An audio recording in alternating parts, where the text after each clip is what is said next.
ঘরে প্রবেশ ও বের হওয়ার দোয়া।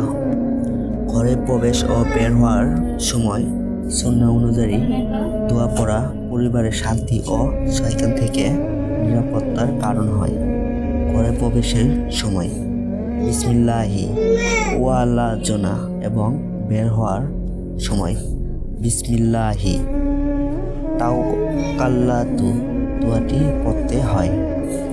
ঘরে প্রবেশের দোয়া উচ্চারণ বিসমিল্লাহি ওয়ালা জনা ওয়া বিসমিল্লাহি খারাজ জনা ওয়া আল্লাহি রাব্বিনা তাওকাল্লানা।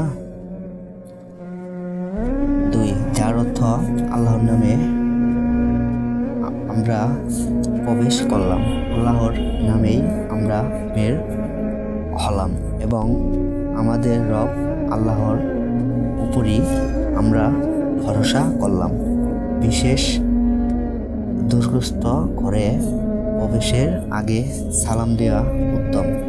ঘর থেকে বের হওয়ার দোয়া উচ্চারণ বিসমিল্লাহি তাওয়াক্কালতু আলাল্লাহু লা হাওলা ওয়ালা কুওয়াতা ইল্লা বিল্লাহ, যার অর্থ আল্লাহর নামে বের হচ্ছি, আল্লাহর উপর ভরসা করলাম, আল্লাহর সাহায্য ছাড়া কোনো কিছু করা বা বিরত থাকা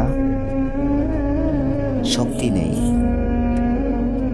সুবিধা এই দোয়াটি পড়ে বের হলে আল্লাহর ওই ব্যক্তির জন্য যথেষ্ট হয়, তাকে শয়তান থেকে রক্ষা করেন এবং সঠিক পথ নির্দেশ করেন।